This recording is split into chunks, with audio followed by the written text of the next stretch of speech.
एकदा या पुऱ्या पहा, अगदी सगळ्या पुऱ्या काठोकाठ फुगलेल्या आहेत आणि थोड्यासुद्धा तेलकट होत नाही. एक पुरी मी इथे तळूनही दाखवते. तर पहा पुरी कशी टम्म फुगलेली आहे, अगदी काठोकाठ. थोड्यासुद्धा तेल या पुऱ्या पीत नाही.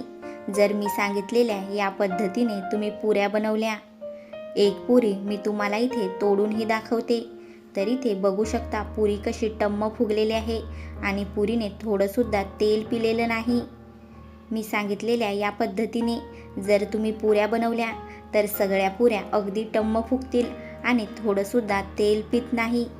या पुऱ्या तळल्यानंतर 1-1.5 तास तरी अशाच टम्म फुगलेल्या राहतात. तर चला वेळ न घालवता पटकन रेसिपीला सुरुवात करूया.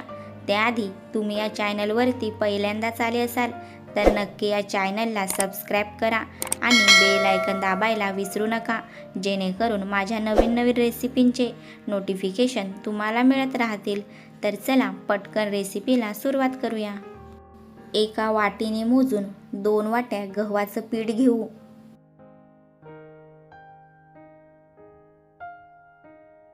या पिठामध्ये 3 चमचे रवा घालून घेऊ. रवा घातल्याने पुऱ्या चांगल्या खुसखुशीत बनतात. चवीपुरतं मीठ घालून घेऊ आणि सगळं एकत्र पिठामध्ये मिक्स करून घेऊया चांगलं असं. आणि थोडं थोडं पाणी घालून घट्ट असं हे पीठ मळून घेऊया. चपात्या बनवण्यासाठी जसं आपण कणिक मळतो त्यापेक्षा थोडं घट्ट हे कणिक मळायचं आहे, जेणेकरून पुऱ्या तळताना जास्ती तेल पित नाही आणि तेलकट होत नाही. तर पहा मी ते घट्ट असं कणिक मळून घेतलं आहे. वरून थोडंसं तेल घालूया आणि कणिक एकदा मळून घेऊया तेलामध्ये. अर्ध्या तासासाठी हे पीठ झाकून ठेवूया, जेणेकरून पिठामध्ये घातलेला रवा चांगला फुलेल. तर पहा इथे अर्धा तास झाला आहे आणि पीठ बनून तयार झालं आहे. पुन्हा एकदा 2 मिनटं हे पीठ चांगलं मळून घेऊया. तर आता पीठ चांगलं मळून झालं आहे. आता पिठाचे छोटे छोटे गोळे करून घेऊ. पिठाच्या गोळ्याला थोडंसं कोरडं पीठ लावायचं आणि याची गोल अशी पुरी लाटून घ्यायची.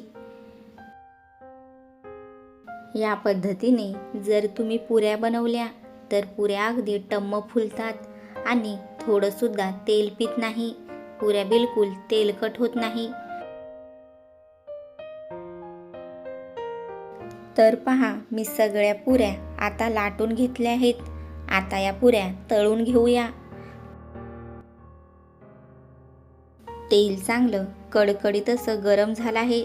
आता तेलामध्ये पुरी सोडून घेऊया. तेल चांगलं कडकडीत गरम करून घ्यायचं आणि नंतरच पुरी सोडायची तेलामध्ये. तर बघा झारा न लावता ही पुरी कशी टम्म फुलली आहे. पुरी जास्ती आलटून पालटून तळायची नाही. एक साईडनी चांगली तळली की दुसऱ्या साईडनी तळून घ्यायची आणि लगेच काढून घ्यायची. आलटून पालटून पुरी तळली की पुरी जास्त तेल पिते आणि तेलकट होते, म्हणून एक साईडनी चांगली पुरी तळली गेली की दुसऱ्या साईडनी पलटवून घ्यायची आहे आणि दुसऱ्या साईडनी चांगली पुरी तळून झाली की लगेच पुरी काढून घ्यायची आहे. पुरी तळत असताना पुरी मीडियम ते हाय फ्लेमवरच तळायची आहे, जेणेकरून पुरी चांगली फुलते. अशाच पद्धतीने सगळ्या पुऱ्या इथे तळून घेऊया. मी सांगितलेल्या या पद्धतीने जर तुम्ही पुऱ्यांचं पीठ मळलं तर सगळ्या पुऱ्या अगदी काठोकाठ अशाच फुलतील. तर या गुढीपाडव्याला नक्की या पद्धतीने टम्म फुगलेल्या आणि थोडंसुद्धा तेल न पिणाऱ्या पुऱ्या बनवून बघा.